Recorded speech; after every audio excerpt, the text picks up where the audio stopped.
Pra ne do ta kuptojmë çfarë Jezusi bën në qiell, apo ka shku me pushime aty lart në qiell. Dilni në mbar botën. Predikoni ungjillin çdo krijese, bëni dishepuj të mi nga të gjitha kombet dhe i mësoni ata mbi të vërtetat që unë ju kam kumtuar. Kur Krishti i ringjallur ngjitet në qiell, 40 ditë pasi ai u ringjall, i njëjti biri i cili u kurorëzua me kurorë me gjëmbë, tani është duke marrë një kurorë tjetër, kurorën e lavdis. Është momenti kur triumfi, fitoria më e madhe, fiton mbi kë, mbi vdekjen, armikun më të madh të njerëzit. Pra ne do ta kuptojmë çfarë Jezusi bën në qiell, apo ka shku me pushime aty lart në qiell. Nëse Krishti nuk do të ishte ngjitur në qiell, a dini që nuk do të kishte ndërmjetësim për ne, nuk do të kishte frymë të shenjtë që do të na dërgohej dhe nuk do të kishte shpresë që një ditë dhe ne do të mund të ngjitemi në qiell. Nuk jam shpirti, thot Krishti, mos u trëmni, nuk jam frymë, nuk jam fantazëm.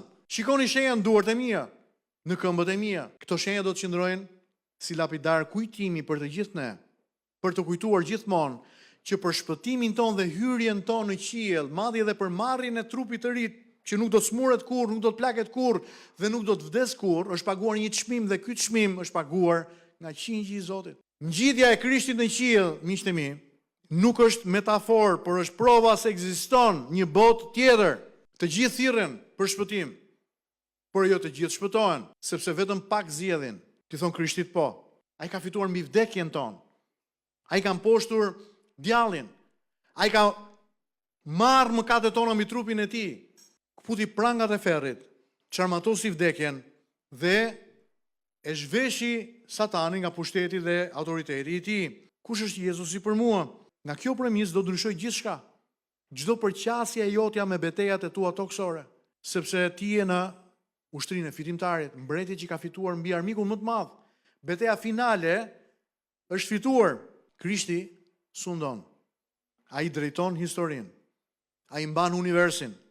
Ai ndërmjetëson për ne. Dhe ai hap dhe mbyll dyer. Ai rrëzon mbretëri dhe ngre kombe.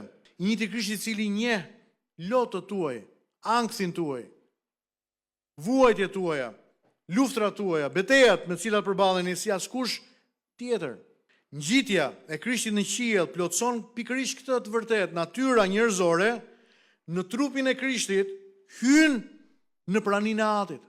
Me ngjitjen e Krishtit jo vetëm biri kthehet tek Ati, por në Krishtin njerëzimi hyn përsëri në shtëpinë për nga mëkati e kishte dëbuar. Djalli mendoi se kishte shkatruar përfundimisht njeriu në Eden, pas mëkatit fillestar, por me ngjitjen e Krishtit në qiell, njeriu u ngrit më lart se sa kishte qenë ndonjëherë.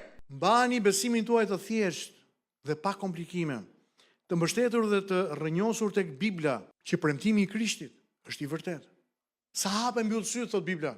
Ne do të merremi dhe në këtë sekond të marrjes apo të rrëmbimit të kishës, do të ndodhë dhe transformimi i trupit ton të vdekshëm që do të vesh pa vdeksin. Krishterimi nuk është filozofi morale, po është premtim shtëpie. Jezusi u ngjit që ai të jetë me secilin për nesh kudo, në çdo vend dhe në çdo kohë, pa ndërprerje. E që kjo të ndodhte, ai duhet ngjitej lart që dërgonte frymën e shenjtë. Qielli është një botë dashurie. Qielli është vendi plotësisë. Nuk ekziston asnjë burg, asnjë spital, asnjë dhomë lotësh. Kjo botë nuk është shtëpia jonë përfundimtare. Ky është mesazhi i ngjitjes Krishtit në qiell. Ngjitja e Krishtit është një ftesë që ne t'i ngrëm syt tan lart. Krishti u ngjit në qiell. Fryma e shenjtë zbret në tokë dhe kisha dërgohet në botë. Por besimtari i vërtet ka një mbret. Emri i tij është Jezus. Krishti sundon. E dini, ai sundon edhe kur bota është jashtë kontrollit. Edhe kur kombet tunden, edhe kur ekonomit bien, edhe kur padrejtësia dhe ligësia rritet në botë. Froni nuk është vakant, nuk është bosh, ka një mbret. Ai është mbreti i lavdis. Mos jetoni vetëm të lidhur me tokën. Pyetja është kur zemra juaj sot? Çfarë ka kapur atë? Mos jetoni vetëm për gjërat e përkohshme, gjërat që kalojnë, sepse bukuria kalon.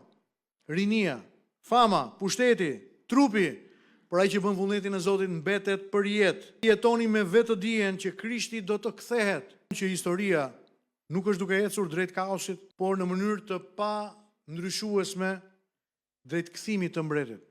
Dhe pyetja nuk është a do të vi Krishti. Pyetja është a jemi gati për kthimin e tij. Dhe një ditë qielli do të hapet sërish. Do të kthej birin e Perëndis jo më si një qinj për të flijuar, por si mbreti për të sunduar për jetë. Atë ditë kombet do ta shohin. Bibla thot, ardhjen e tij të dytë do ta shikojnë të gjithë njerëzit mbi dhe.